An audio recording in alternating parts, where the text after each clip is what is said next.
La vie peut parfois nous surprendre avec des imprévus. Donc, que faire? Avec l'aide du Saint-Esprit, nous vous proposons des idées, des solutions pour faire face aux situations difficiles.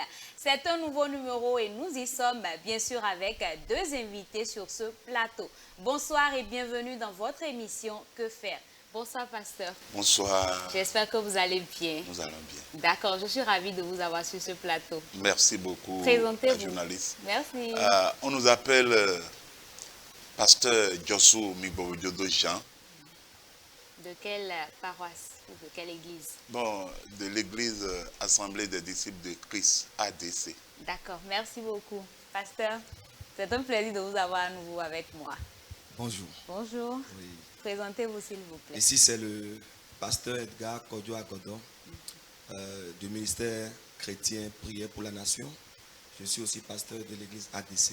D'accord, soyez les bienvenus. Merci beaucoup. Dans Ecclésiaste 10, verset 19, il est dit « On fait des repas pour se divertir.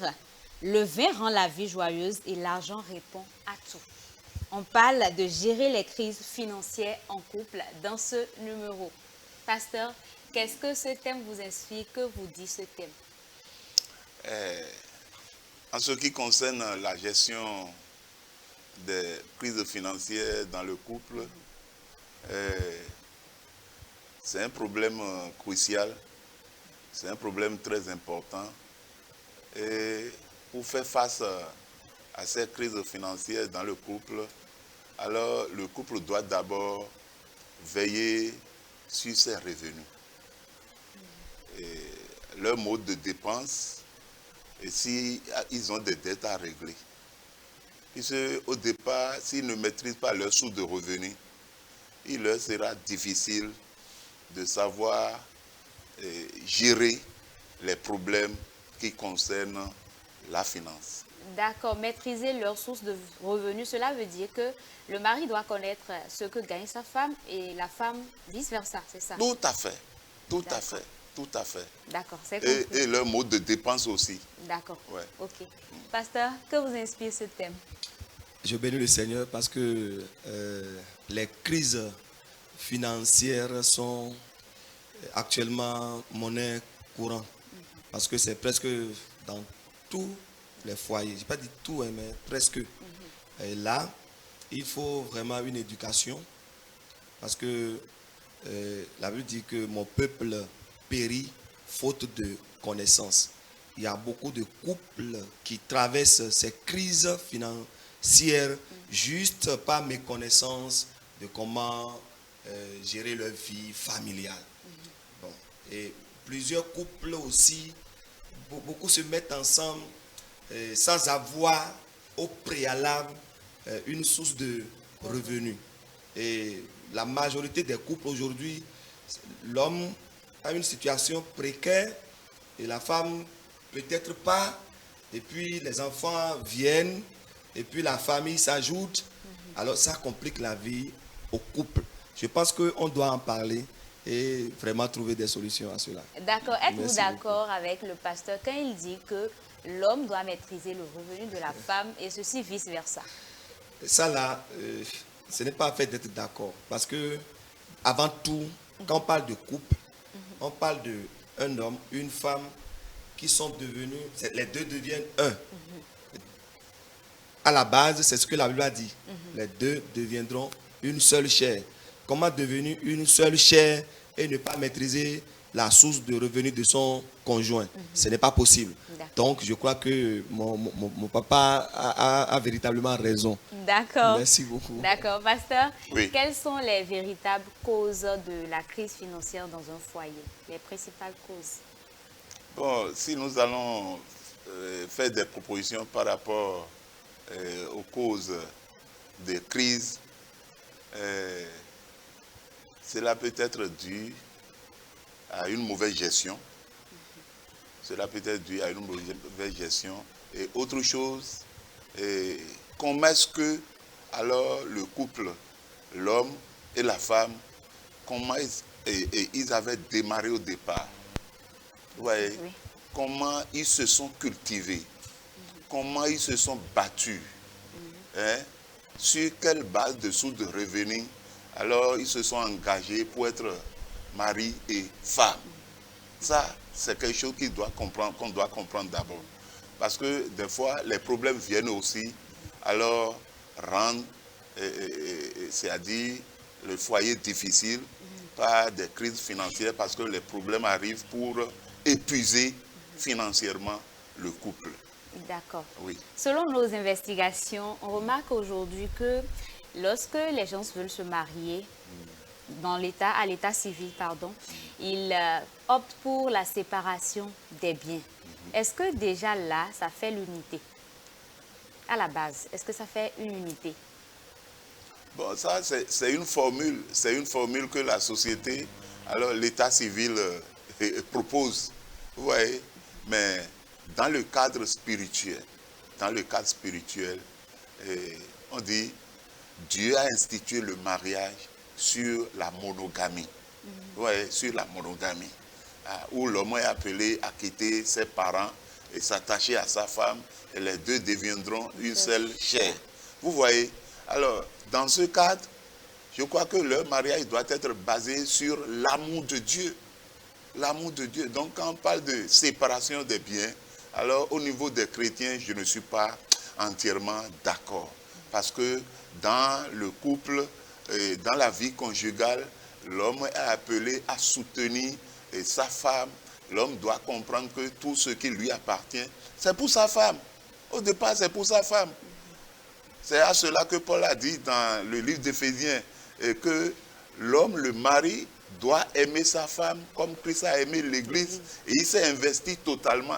Aujourd'hui, l'Église est une propriété de Jésus-Christ parce que Christ a versé son sang pour nous racheter. Vous voyez, non? Donc, pourquoi gérer les choses séparément? Et chaque chrétien aujourd'hui doit comprendre que tout ce qu'il est, tout ce qu'il a appartient à qui? Jésus. Amen. Amen. Selon vous, quelles sont les causes principales des crises financières? Bon, papa a déjà dit une partie. Je vais revenir sur ça. D'accord. Tout commence par la base, par la préparation au mariage. Et j'ai lu la fois passée, c'est un jeune qui m'a envoyé le verset et il ne comprenait pas. Alors je l'ai aidé à comprendre ça dans d'autres versions. C'est dans Proverbes chapitre 24, le verset 27. Oui. Et le verset dit dans une version plus claire, dit ceci. N'envisage pas de bâtir une maison qu'après avoir terminé tes travaux au dehors et préparé tes champs pour la récolte. Donc avant le mariage, il y a un travail au préalable.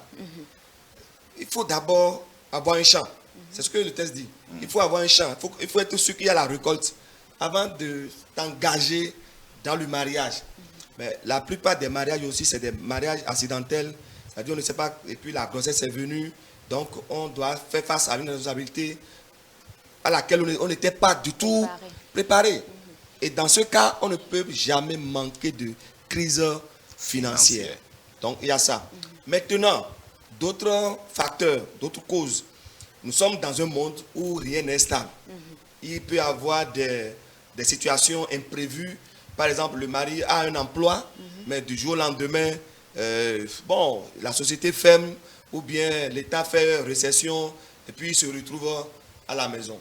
Donc là, il va avoir une crise. Surtout que pendant qu'il est en train de travailler, s'il n'avait pas eu l'idée de faire d'économie, d'envisager quelque chose à côté, donc ça va créer une crise. Donc je crois qu'il y a beaucoup de facteurs et voilà ce que je peux rapidement citer. D'accord. Est-ce que vous trouvez que opter pour la séparation des biens pour un chrétien, c'est déjà une mauvaise base? Bon, et papa a dit tout à l'heure que si nous sommes dans le cadre de la foi, dans le Seigneur, ça ne pose aucun mal de faire un mariage à base de la communauté. D'accord?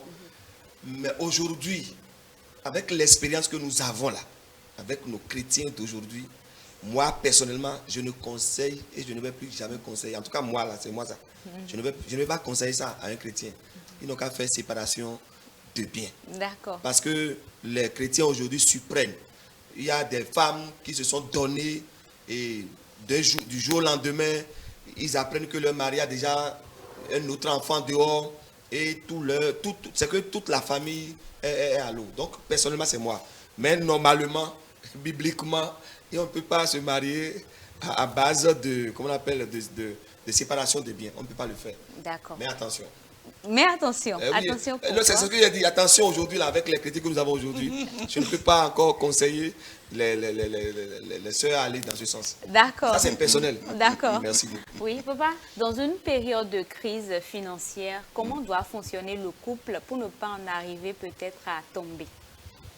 Oui, le pasteur vient de parler, il dit oui, que c'est son opinion, que lui, il ne veut pas conseiller c'est-à-dire à une sœur de se lancer, de s'engager dans la séparation. Dans la communauté des biens. Vous voyez? Ouais, c'est parce qu'il il doute de la foi des chrétiens aujourd'hui. Parce que beaucoup de chrétiens aujourd'hui ne sont pas bien sensibilisés, ne sont pas bien informés, ne sont pas bien, c'est-à-dire enseignés, vous voyez, pour s'engager dans le mariage. Hein? Et ça, c'est un facteur général aujourd'hui. Sinon, d'autres s'engagent aujourd'hui dans la crise financière. Ben, vous voulez vous marier et rapidement, pour donner des dots, faire ceci, faire cela, on ne commence pas à faire des prêts. Ça, c'est une manière de s'engager dans la crise financière. D'accord. Quand vous allez vous serez ensemble en tant que mari et femme et que vous étiez déjà engagés dans la crise financière, dans les dettes, alors la première des choses que vous devez faire pour ne pas avoir honte, c'est de tout faire pour régler la dette que vous avez accusée, que vous avez accumulée avant d'entrer dans le mariage. Donc, ils ont l'intérêt à se battre pour pouvoir régler, rembourser les dettes. Sinon, leur mariage, leur vie conjugale, leur vie de couple va pérenniser dans la crise financière de jour au lendemain. Et si jamais l'enfant tombe dedans encore, c'est autre problème. C'est là où ça devient des fois, le mariage de nos enfants devient des fois une charge, un souci pour nous les parents, ouais, pour les beaux-parents. Ouais, côté de la fille, les parents vont commencer par un peu de moyens qu'ils ont pour survivre, pour mieux vivre. Ils vont commencer par contribuer. Puis tu es encore vivant. Et tu vois ta fille souffrir. Ça crée d'énormes problèmes. Donc, nous conseillons nos jeunes frères et sœurs qui se marient aujourd'hui de bien préparer, comme le pasteur l'a dit tout à l'heure, selon Proverbe 24, verset 27 là. Oui, le mariage se prépare. Une fois que vous êtes engagé et que la femme, oui, tu dis, je t'aime, hein, ma soeur, je t'aime, commencez par se préparer. Et Luc chapitre 14, le 28e verset dit, personne ne peut chercher à construire s'il ne se met pas à se préparer. Tout se prépare. Merci beaucoup. D'accord. Oui. Par rapport à ce que papa a dit, est-ce que vous avez quelque chose à y ajouter? Oui. Et voilà. On entre dans le mariage par la crise financière. Ça, c'est monnaie courante. Ou même, voilà, je ne veux plus avancer dans ça. Maintenant, comment sortir de cette crise financière? Oui, comment faire? Alors, d'abord, je veux voir la chose comme l'apôtre Paul. Chaque chrétien doit savoir vivre ce qu'on appelle le contentement. Ça commence par là. La vie de contentement, c'est-à-dire, quand je trouve, je vis. Quand je ne trouve pas, je vis. C'est ce qu'il a dit dans Philippiens 4, verset 12. Il dit, je sais vivre dans l'humiliation et je sais vivre dans l'abondance. Vous voyez? En tout et partout, j'ai appris à être rassasié et à avoir faim. À être dans l'abondance et dans la disette. Donc, chrétien, chacun doit apprendre. Il y a une histoire que mon papa me racontait. Dans le temps, moi, je prenais ça comme, voilà, pourquoi il dit ça. Des fois, si tu n'as pas, tu demandes le petit déjeuner, il dit, il n'y a rien aujourd'hui. Et il te dit ceci, il dit que de regarder le pigeon. À des moments donnés, le pigeon, il a 2 pieds, mais à des moments donnés, il se tient debout sur un seul pied. Après, il change. Donc, c'est pour dire que la vie, à des moments donnés, ça change. Donc, le chrétien aussi doit savoir qu'il y a des hauts, il y a aussi des bas. Et quand vous trouvez 100 francs aujourd'hui là, sachez que vous pouvez vivre avec 100 francs aujourd'hui. Quand vous trouvez 1000 francs, sachez que vous pouvez aussi vivre avec 100 francs. Et savoir vivre à tout moment. Donc, ça c'est la première des choses que moi je voudrais dire dans ce sens. Mais malheureusement, il y a, bon, je ne veux pas accuser les femmes, il y a certaines femmes, pour elles, elles ne supportent pas les temps difficiles. Mais il n'y a pas ça parmi les chrétiennes. Je ne parle pas des chrétiens, mais je parle d'autres femmes. Mais sinon, beaucoup de femmes, on a vu, quand le mari traverse des difficultés, elles ne supportent pas et elles font demi-tour, elles se désengagent. Ce n'est pas bon. Donc il faut vraiment cette vie de savoir vivre à tout temps. L'autre chose, c'est de pouvoir compter sur le Seigneur. Oui, pendant les temps de crise, il faut savoir pouvoir compter sur le Seigneur. Dieu n'a jamais laissé. En fait, la Bible est claire. Dieu n'a jamais laissé ses enfants.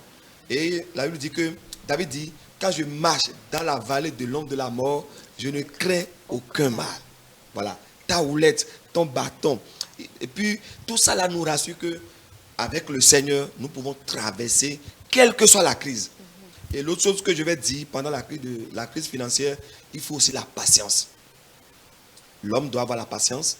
La femme aussi doit être patiente.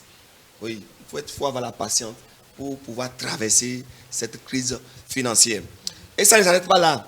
Il faut sortir, il faut taper à des portes, il faut chercher. La Bible dit, demandez, l'on vous donnera. Cherchez, vous trouverez. Frappez, l'on vous ouvrira. Quand vous prenez ce verset-là, il y a une progression. Quand on étudie bien, il y a une progression. Tu demandes, tu n'as pas trouvé. Il faut chercher toi-même. Tu cherches, il faut même frapper à la porte. Il faut une pression. Donc, il ne faut pas rester à la maison, aller à l'église seulement prier. Il faut prier. Mais après la prière, là, il faut aller chercher à faire. Même tu peux avoir la licence et même commencer à chercher ce que un diplôme plus bas peut faire. Commencer par ce que tu as trouvé. Et commencer par là, une vie de résilience, accepter tout. Et petit à petit, le Seigneur peut le faire. D'accord. Oui, voilà ce que je peux dire. D'accord. Pasteur, dans la période de crise financière, dans le foyer, qui prend des décisions? Supposons que c'est papa qui perd son emploi et maman a un peu de revenus. Qui gère l'argent, qui prend les décisions dans le foyer? Bon, si le mariage est basé sur une bonne conception, sur une bonne conception, où l'homme comprenait que oui, sa femme c'est lui. Et la femme aussi comprenait que son mari c'est elle. Vous voyez? Mais quand il y a un moment d'épreuve, un moment de crise, ils doivent savoir comment se soutenir, comment faire face à cette situation. Et dans cette situation, si les deux s'entendent et aller devant le Seigneur, ils trouveront certainement de solutions. Sinon, si l'autre va dire, ah, quand toi tu en avais là, tu sais comment tu gérais ça. Non. Dieu a voulu que les deux soient un pour se soutenir mutuellement. Vous voyez, mutuellement. Donc, pendant la crise, ils doivent s'entendre et savoir que c'est un temps qui va passer. C'est un temps passager. Donc, ça va se passer et ils vont rentrer dans une bonne vie après. Parce que le livre de Jacques, chapitre 1, nous dit que heureux ceux qui supportent patiemment les épreuves. Et en son temps, Dieu les récompensera. Donc, ils doivent se contenter de l'amour de Dieu pour se soutenir mutuellement. Parce que quand la crise vient, Dieu sait pourquoi c'est venu. C'est venu où, si c'est l'homme qui a perdu son job et que la femme en avait les moyens, c'est en ce moment qu'elle va valoriser ses moyens. Et Dieu, c'est surtout à cause d'elle que la crise est venue. Hein, pour que sa valeur soit, c'est-à-dire pour qu'elle soit bien valorisée. Donc, c'est ce qui s'est passé avec Esther. Ouais, Mardochée a dit à Esther, c'est pour notre délivrance que cette situation est venue. Hein. Tu es là surtout, tu es princesse. C'est pourquoi cette situation nous est venue. Si tu ne fais pas quelque chose, alors si la mort arrive là, ça va nous tuer. Hein. Mais toi aussi, tu rentreras dedans. Donc, la femme doit comprendre en ce moment que c'est pour soutenir ce moment de crise qu'elle avait de l'argent, qu'elle avait de moyens. C'est ce que je peux dire pour le moment. D'accord, merci beaucoup, pasteur. Oui, Pasteur, je suis à vous. Oui. Dans les périodes de crise, qui doit prendre des décisions concernant l'argent de nos foyers? Bon, ce que moi je vais dire, pour compléter ce que papa a dit, que ce soit dans un moment de crise ou que ce soit dans de bons moments, la décision, toute décision familiale doit être Ensemble. oui, ça doit être prise ensemble, doit être collégial. Voilà, il n'y a pas que c'est papa qui prend la décision, mais que c'est maman qui prend la décision. La décision doit être prise ensemble, de commun accord, dans l'unité. Donc je crois que, et maintenant, si nous sommes en période de crise, et supposons que c'est papa qui perd son emploi, et que maman a une situation, je crois que là, et comme l'a dit papa tout à l'heure, c'est que la femme doit mettre en valeur ce qu'elle est auprès de son mari. Et là, elle doit mettre aussi en valeur son caractère de soumission. Elle ne doit pas se montrer la tête ou bien c'est maintenant elle va montrer que je suis là. Non, non, non. De soumission et de respect. Non, non. C'est maintenant elle va montrer que je suis soumise. Voilà, je suis humble. Et c'est surtout dans cette période qu'on va voir si elle est vraiment humble, si elle est soumise, si elle est serviable. Ce n'est pas quand elle est en position de faiblesse qu'on va montrer sa capacité. Donc c'est quand on est en position de force qu'on montre vraiment sa capacité d'humilité. Donc je crois que c'est ça ce que je peux dire à ce moment-là. D'accord. Pasteur, vous avez quelque chose à y ajouter? Oui. Si j'ai quelque chose à ajouter par rapport à ce que le pasteur vient de dire, l'Ecclésiaste dit, dans Ecclésiaste 4, à partir du 9e verset, nous dit que, oui, deux valent combien? Mieux qu'un. Si l'autre tombe, l'autre le relève. Vous voyez, non?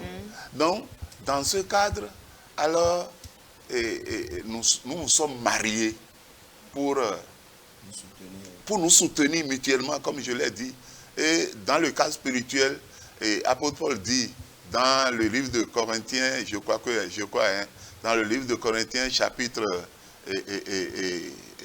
12, et que nous avons des dons spirituels pour l'utilité quoi? Commune. Oui. Tout ce que nous avons dans le couple, c'est pour l'utilité commune. C'est pour l'utilité commune. Donc, pendant la crise, il n'y a pas à faire de parce que j'ai des moyens, c'est moi qui serai patron. Et comme on le dit dans le fond, mes doigts à l'infini. Ce n'est pas ça. Non, non, non. Elle doit s'effacer. Elle doit s'effacer, comprendre que c'est pour s'engager, c'est pour mettre ses moyens en action que la situation est venue. Et là, Dieu va la bénir. Que le Seigneur nous bénisse. Amen. Mais il faut avouer que les papas subissent beaucoup de pression entre les dépenses, les factures, l'eau, la gestion de l'écolage des enfants et tout. Quand ça va retomber sur maman, elle n'est pas assez forte pour garder, faire face. Oui, pour faire face à tout ça. Mais à un moment donné, elle se retrouve peut-être fâchée ou voilà. Je crois que voilà, elle fait des crises de colère et tout, mais comment faire dans cette période? Que doit faire papa pour que ça marche? Parce que ça arrive, n'est-ce pas? Les problèmes, les crises qui arrivent dans le couple, la première personne qui ressent ces crises-là, c'est papa. C'est papa. Donc, il ne veut pas se taire. il serait en train de penser à quelque chose. Vous voyez, non? À ce qu'il faisait à l'endroit des enfants, à l'endroit de la vie, c'est-à-dire comment on doit manger, vous voyez, comment se soigner, tout ce qu'il faisait là, elle doit savoir que, maintenant que cette situation est arrivée, ma femme seule ne peut pas faire face à ça. Ma femme seule ne peut pas. Donc, elle doit toujours chercher, le mari doit toujours chercher des solutions. Il est appelé à chercher des solutions. Il ne veut pas croiser les bras dans le but d'encourager la femme aussi à faire face à la situation avec lui. Sinon, un bon mari, un mari bien engagé là, ne peut pas se taire pendant les crises financières. Non, non, non, non, non, non. Laisser tout à la charge de maman, à la charge de sa femme, ça c'est un peu sorcière. Ouais. Vous êtes David, est-ce que c'est sorcier vraiment? Ah oui. Bon, en fait, le mari a une responsabilité. Lourde. Ouais. Et puis, en de pareilles situations, si c'est la femme qui n'a pas d'emploi, bien qui a perdu le boulot, il n'y a pas trop de... C'est pas criant, hein. Ça ne sort même pas. Non. Mais quand c'est l'homme qui perd d'emploi, bien qui est en situation difficile, et que la femme va assumer, si on ne sait pas faire, ça crie trop. Maintenant, comme l'a dit papa, l'homme responsable, l'homme conscient, même n'ayant pas de situation financière là, aura un cœur. Et son cœur va beaucoup parler pour compenser ce qui manque financièrement. Je m'explique. Bon, supposons que c'est le mari, il n'a pas d'emploi, ou bien il a perdu son emploi. Et la femme se sent trop surchargée. Oui. Et psychologiquement, la femme n'est pas préparée pour supporter ça. Maintenant, le cœur de l'homme, c'est les paroles qui vont sortir de sa bouche. Ces petits gestes envers la femme. Et même à la maison, les soins domestiques, quelques coups de main à la femme, tout ça va adoucir certainement le choc que reçoit la femme. Mais si c'est dans cette période que la femme voit que le mari s'en fout, le mari sort, il rentre quand il veut, le mari parce qu'il n'a plus d'emploi, il se comporte comme il veut là, ça va encore aggraver la situation au niveau de la femme. Donc je crois que le mari doit avoir un cœur. Et ce cœur envers sa femme, envers sa maison, ses enfants, fera que la femme pourra supporter. Et quelques coups de main à la cuisine, madame est sortie, il fait quelque chose. Et ça va aussi montrer que vraiment, papa, il n'était pas comme ça. Mais aujourd'hui, on le sent. D'accord. Ouais, voilà. Pasteur, chers téléspectateurs, nous allons ensemble suivre l'histoire du jour. Bonsoir, chers téléspectateurs. Bonsoir, le plateau. Et je me nomme Michael. J'ai pour femme Robette. J'ai épousé une femme dont ses parents sont riches. Bien avant qu'on se marie, ça n'a pas été facile pour moi parce que ses parents ont posé des conditions dont par la grâce de Dieu, j'ai relevé le défi. On s'est mariés, on a commencé notre vie de couple ensemble. Pendant ce temps, on a eu un garçon, un enfant ensemble. Et à un moment donné, ma femme m'a demandé de la louer une boutique pour qu'elle puisse commencer par faire ses activités dedans stablement. Donc je n'avais pas les moyens en ce moment. Je suis obligé d'aller faire une prêt à la banque pour pouvoir subir à cette besoin de ma femme. Dans les jours à venir, tout a commencé par bousculer de mon côté. L'entreprise dans laquelle je travaillais, il fallait qu'on ferme l'entreprise, dont je me retrouve sans emploi. Et ça a commencé. Je n'arrivais plus à payer le loyer, la maison dans laquelle nous sommes. Et les parents de ma femme sont riches, comme je l'avais dit tantôt, et ils ont des maisons un peu partout. Donc ma femme m'a proposé d'aller vivre dans l'un de ces appartements dont j'ai accepté et on est allé vivre. Et c'est comme ça, les manques de respect ont commencé. Ma femme ne me respecte plus. Elle sort de la maison quand elle veut, elle revient quand elle veut. Et l'homme de foyer que je suis devenue maintenant la femme du foyer. Et elle est devenue de l'autre côté l'homme. C'est moi qui amène mon enfant à l'école, c'est moi qui nourris, c'est moi qui dois faire le repas de la nuit. On revient à la maison, on mange. Des fois, même elle ne rentre pas. Dans cette situation, je n'arrivais plus à supporter. J'ai commencé de mon côté à chercher peut-être n'importe quel travail que je peux faire pour pouvoir m'en sortir. Et c'est comme ça que j'ai rencontré un de mes amis que je connaissais il y a très longtemps. Et je lui ai expliqué ma situation. Et lui m'a dit que oui, et qu'il a une entreprise qu'il gère, qui peut bien m'embaucher si je dois accepter tel travail. J'ai dit oui, que ça me convient bien sûr. Et j'ai commencé. Et ça a repris un peu. J'ai reçu mon deuxième salaire parce que je fais déjà 2 mois. J'ai reçu mon deuxième salaire, je suis allé louer bien sûr une maison dans laquelle j'ai commencé par y vivre. Je suis allé ramasser mes bagages de l'autre côté de ma femme. Parce que pendant tout ce temps dont elle a commencé par ces manques de respect, je n'avais plus du tout les sentiments que j'avais pour elle dans le temps. Et dans l'entreprise, j'ai rencontré une fille qui m'a plu, dont j'ai bien voulu commencer une relation avec elle. C'est le temps que je décide de commencer une relation avec elle que ma femme revient me voir maintenant parce qu'elle a appris que j'ai déjà trouvé un boulot stable que je suis en train de faire. Et elle est revenue vers moi pour me demander pardon, qu'il faut qu'on reprenne là où on s'était arrêté. Et voilà, je l'ai dit que je n'avais plus du tout de sentiments pour elle. Et j'ai rencontré encore une autre fille. Donc je suis un peu bloqué dans ces conditions. C'est pour ça que je viens vers vous pour vous demander que faire. Nous sommes de retour sur ce plateau comme vous avez suivi l'histoire du jour. Pasteur, on va prendre votre avis par rapport à cette histoire. Qu'est-ce que vous pensez déjà de l'histoire? Journaliste, par rapport à cette histoire-là, là, la nature nous enseigne beaucoup de choses aujourd'hui. Pourquoi je dis ça? En tant que couple, je ne sais pas si l'histoire là concerne un couple chrétien. Couple païen. Couple païen. Donc, quelle que soit leur identité,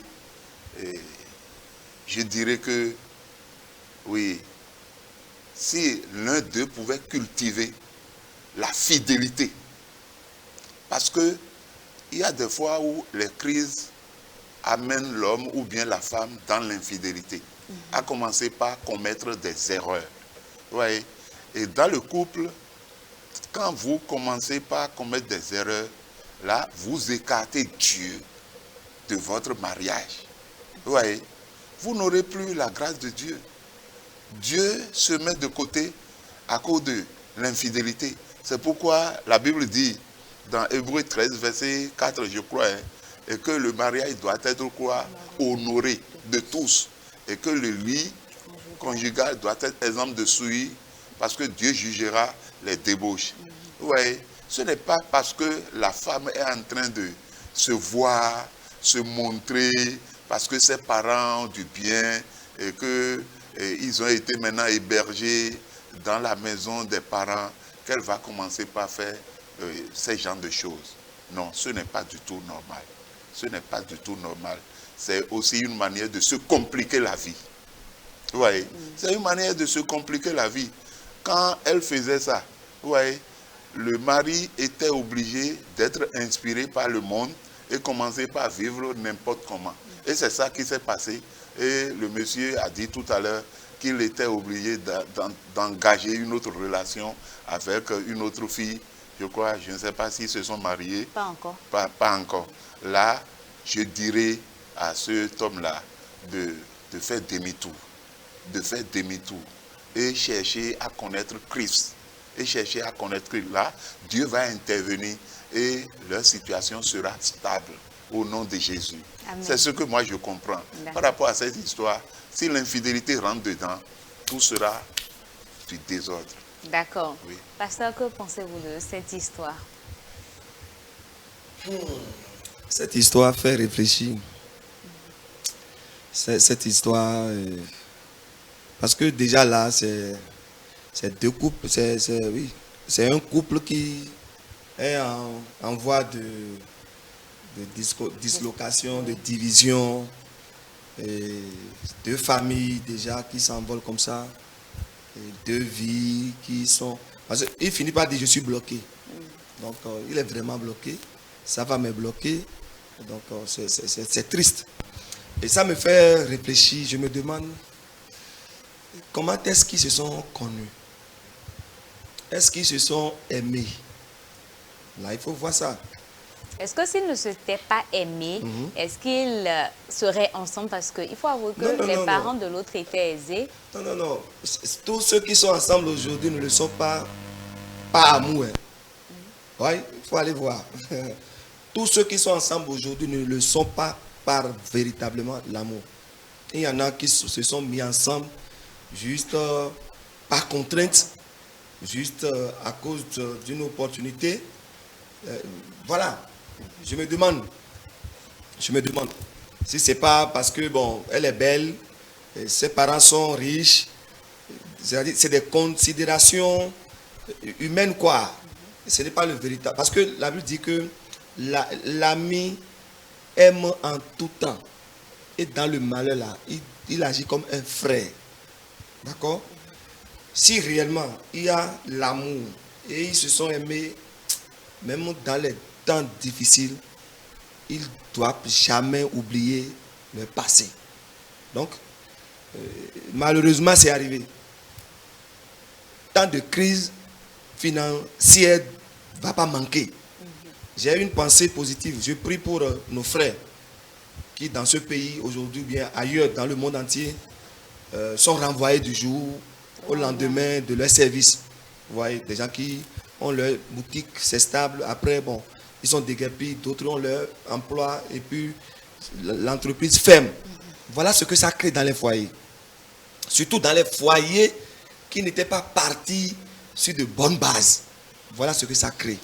Et je prie le Seigneur d'intervenir dans ce genre de situation. D'accord. Oui. Est-ce que la crise financière justifie le manque de respect de la femme envers son mari? Aucunement. L'argent, c'est vrai que Paul a dit que l'amour de l'argent est la racine de tous les maux. D'accord? Mais ce n'est pas l'argent qui est la racine de tous les maux. C'est l'amour, c'est-à-dire l'amour excessif de l'argent, la cupidité. Voilà. Donc, s'il y a la cupidité, on te respecte à cause de ton argent. Là, ce n'est pas l'amour. Si un homme est riche et une femme convoite ses biens, elle peut le respecter, se soumettre. Mais quand l'argent va plus être là, elle va montrer sa face. Donc, je voudrais dire que le respect à quelqu'un, c'est dû à la personne même et non à ce que possède la personne. Donc, il faut que les gens fassent la part des choses. D'accord. Est-ce que le manque d'argent justifie l'attitude de la femme, le manque de respect de la femme envers son mari? Est-ce que pendant une crise, la femme doit manquer de respect à son mari, faire parce ce qu'il n'y qu'elle a pas veut, de l'argent. Parce qu'il n'y a pas de l'argent. Parce que c'est elle qui supporte. Mais aucunement. Non. Quelle que soit la situation qui arriverait dans le foyer, les deux sont appelés à se soutenir mutuellement. Ouais, non. Et on ne peut pas comparer le mariage à de l'argent. À de l'argent. Mais le mariage, c'est l'amour. C'est l'acceptation de l'autre. C'est-à-dire, je m'engage, moi en tant qu'homme, je m'engage à rendre la fille que j'ai choisie là, je m'engage à la rendre heureuse. Heureuse. Vous voyez? Donc, si en son temps, j'ai des difficultés, je ne dois pas agir n'importe comment. Mais l'objectif qui est de rendre ma femme heureuse là, cet objectif-là, je ne dois pas annuler ça. Je dois veiller à cela. Et pour veiller à cela, ce n'est pas moi qui ai institué le mariage. C'est quelqu'un qui a institué le mariage. Et c'est Dieu qui est le propriétaire du mariage, l'auteur du mariage. Là, je vais l'impliquer dans le mariage. Je vais l'impliquer dans le mariage. Maintenant, si je ne vais pas impliquer Dieu dans mon mariage et que je vais chercher de solutions ailleurs, là, je vais me rapprocher de quelqu'un expérimenté dans le domaine. Parce que cette situation, l'histoire dont nous venons d'écouter là, ce n'est pas, la vie ne commence pas à partir de là. Certains peut-être avaient eu de pareils problèmes. Et comment ils avaient fait pour s'en sortir. Ouais, je dois me référer à ceux-là pour prendre des conseils et venir maintenant résoudre. Parce que la vie, je disais tout à l'heure que la nature nous enseigne beaucoup de choses aujourd'hui. Qu'est-ce que je voudrais dire par là? Et quand l'homme gagnait, comme l'homme gagnait, il doit apprendre à épargner. Il doit apprendre à épargner. On épargne, c'est pour faire face à d'autres problèmes après. Ça fait une autre chose. Une autre chose est que nous ne devons pas, la nature nous enseigne beaucoup de choses, nous ne devons pas nous baser seulement sur une seule source de revenus. Non, non, non, non, non, non, non. Non. On épargne pour investir. Vous voyez? On épargne pour investir. Je peux épargner et investir dans le commerce. Je supposais par exemple qu'il est un fonctionnaire dans une entreprise ou bien quelque part. Mais il peut épargner et investir dans l'élevage, dans les travaux champêtres, dans le commerce. Ouais, il y a beaucoup d'entreprises aujourd'hui qu'on peut entreprendre. Mais il a ouvert une boutique pour sa femme. Comment est-ce que c'était fait? Il a emprunté de l'argent, il a ouvert une boutique. Vous voyez, non? C'est ce qu'on avait dit, ça. Vous voyez? Beaucoup se sont mariés dans des crises financières. Vous voyez? Dans des crises financières. Voilà maintenant qu'ils se sont mariés dans cette crise financière et la crise même arrive maintenant. Donc, crise plus crise. La crise chronique. Donc, que l'Éternel Dieu nous en épargne. Amen. Vous voyez, l'argent, ce n'est pas à cause de l'argent que je ne peux pas respecter ma femme. Non, non, non, non. L'argent, c'est un moyen. C'est un simple moyen. C'est un serviteur. L'argent, c'est un moyen que Dieu met à notre disposition pour résoudre certains problèmes. Pour résoudre certains problèmes. Partiellement. Hein. Sinon, l'argent peut être là et l'homme va mourir. Vous voyez, l'homme va mourir. Donc, à cause de l'argent, je ne dois pas manquer de respect à mon mari, ni à ma femme. D'ailleurs, la Bible dit que quand on devient couple, là, le couple doit être respecté. Maintenant que nous sommes devenus mari et femme, là, on doit respecter ça. Respecter ça de façon à ce que d'être un exemple dans toutes les situations. Difficulté, c'est naturel. C'est naturel, c'est pourquoi il y a une saison de pluie, une saison sèche. Donc, la vie, la nature, c'est comme ça. Donc, ça ne doit pas, à cause de l'argent, ne pas manquer de respect à son mari. Ce n'est pas bon. D'accord.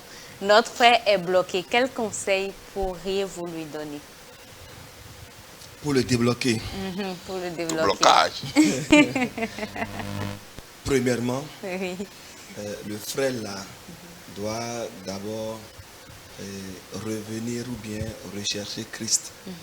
Parce que sans mentir, il n'y a pas de solution durable. Il y a des solutions de gauche à droite, mais il n'y a pas de solution durable Sans Christ. sans Christ.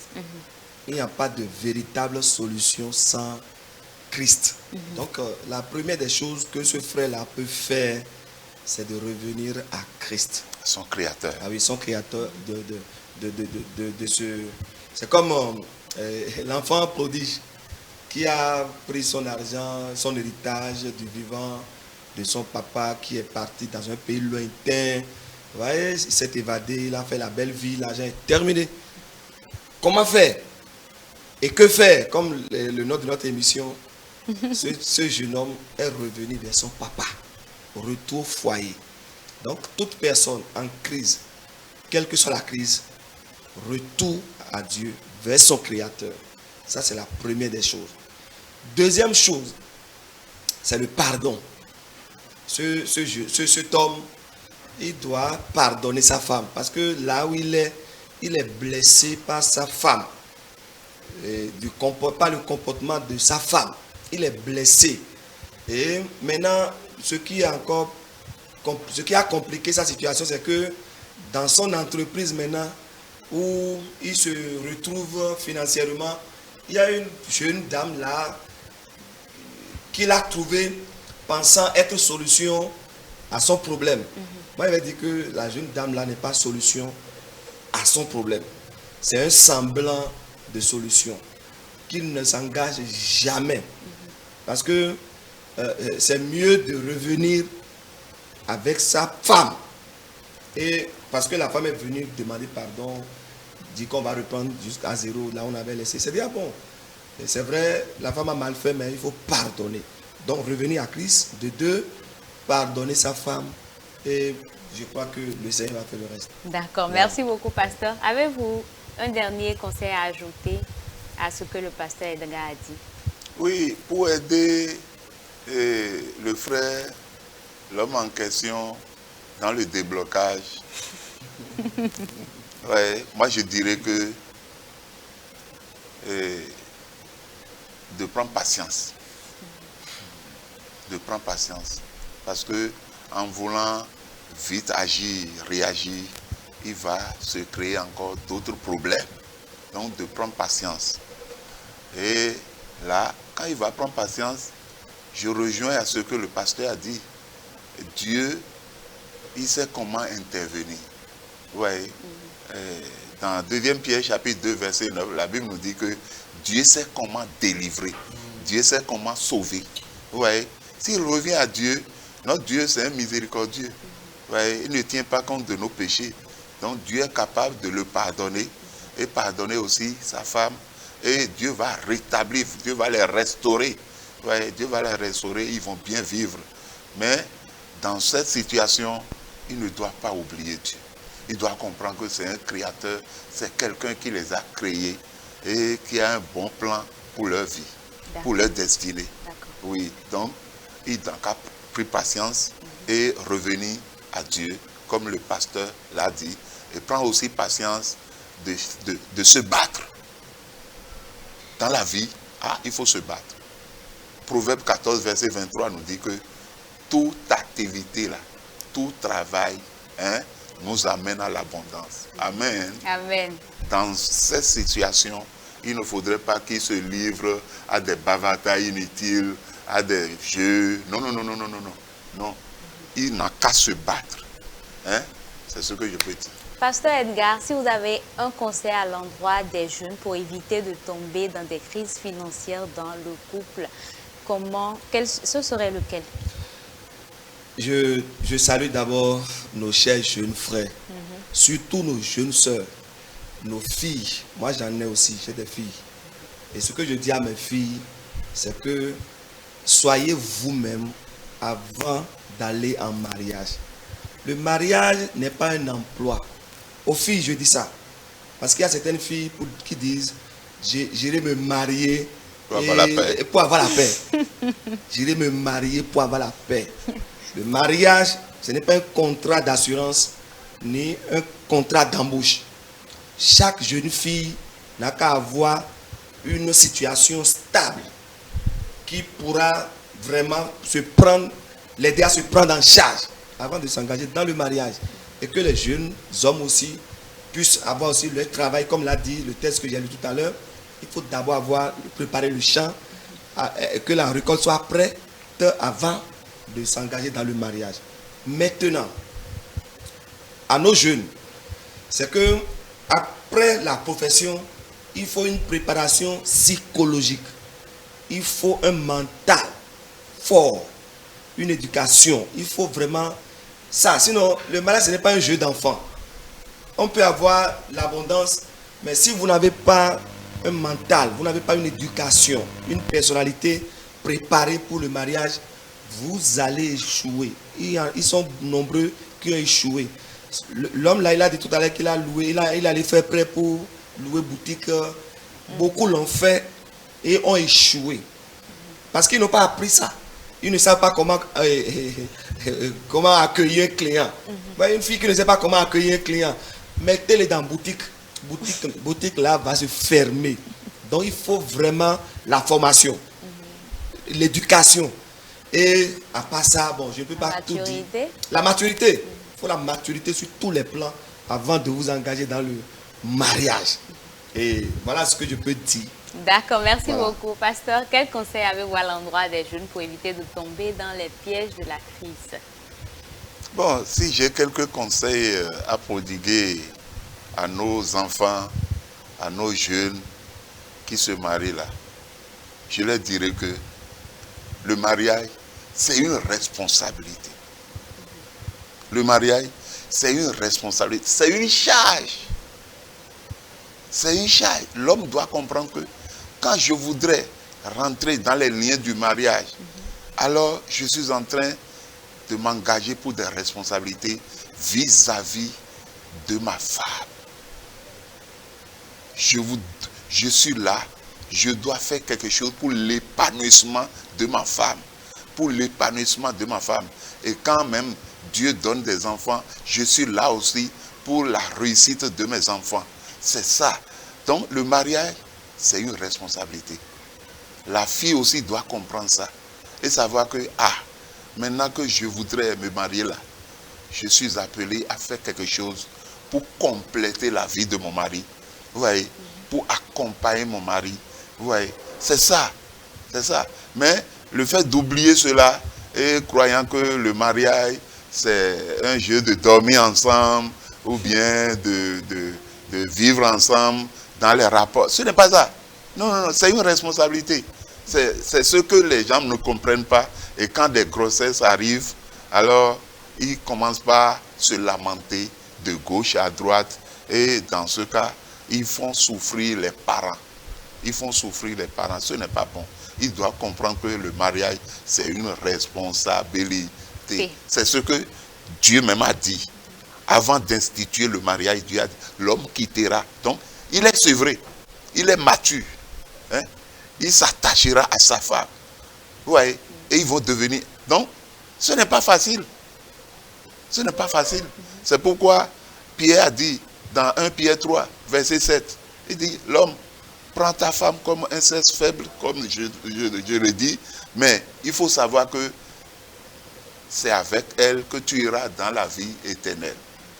Donc c'est pourquoi il faut user de la sagesse, de la patience. Le mariage, c'est une responsabilité lourde.